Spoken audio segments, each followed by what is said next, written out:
भगवान शिव को बेलपत्र क्यों प्रिय है? बेलपत्र की क्या महत्ता है? बेलपत्र में स्वयं माता पार्वती का वास होता है। दरअसल स्कंद पुराण के अनुसार माता पार्वती ने ही इनकी रचना करी। बेल के पेड़ों की उत्पत्ति माता रानी से ही हुई। कथा के अनुसार जब मंदार पर्वत पर महादेवी पार्वती तपस्या कर रही थी, तब उनके तप से उत्पन्न सकारात्मक ऊर्जा अर्थात पसीने की बूंद के गिरने के कारण बेल के पेड़ों की उत्पत्ति हुई। तो बेलपत्र की महत्ता ये है कि इसकी रचना स्वयं मां भवानी ने ही करी है।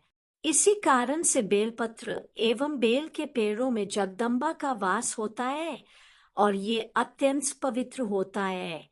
हालांकि शिव पुराण के अनुसार बेल के वृक्ष में केवल माता पार्वती ही नहीं बल्कि माता लक्ष्मी, भगवान विष्णु और स्वयं महादेव अर्थात भगवान शिव का भी वास होता है।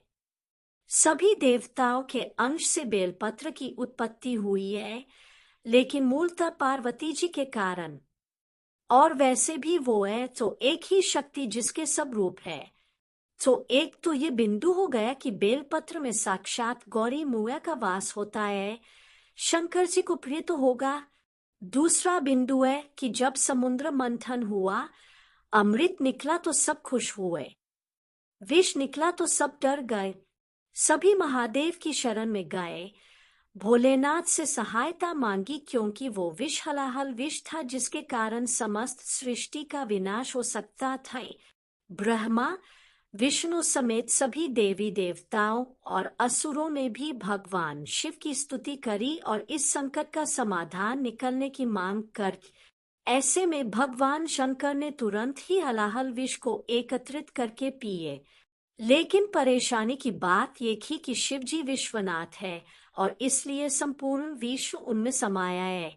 इसलिए यदि शिव ने विष को पिया तो विष वापस पूरे संसार में फैल जाता।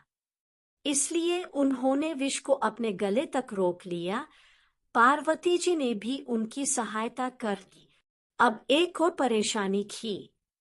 विष के कारण शिव जी के शरीर में गर्मी हो गई थी। जैसा मैंने सारा समस्त ब्रह्मांड शंकर भगवान में समाया है और विष के कारण से पूरे संसार का तापमान भी बढ़ रहा था। इसका हल निकालने के लिए सभी देवी देवताओं ने जल और बेलपत्र का प्रयोग किया, जिसकी शीतलता से तापमान सामान्य हुआ और सृष्टि में संतुलन वापस आ गए। इसको साइंटिफिक तौर पे भी देखें तो आप ईश्वर को संसार मानिए, शिव जी संसार के सार है। तो जिस प्रकार प्रकृति के तत्व जैसे जल, वायु, वृक्ष इत्यादि इस दुनिया को संतुलित रखते हैं, वही बेलपत्र भी करता है। और वैसे भी पार्वती जी तो है ही शीतला माता, वे ही महारुद्र को शांत रखती है। इसलिए शिव जी को बेलपत्र पसंद है। शिवलिंग पे बेलपत्र चढ़ाने से महादेव अत्यंत प्रसन्न होते हैं।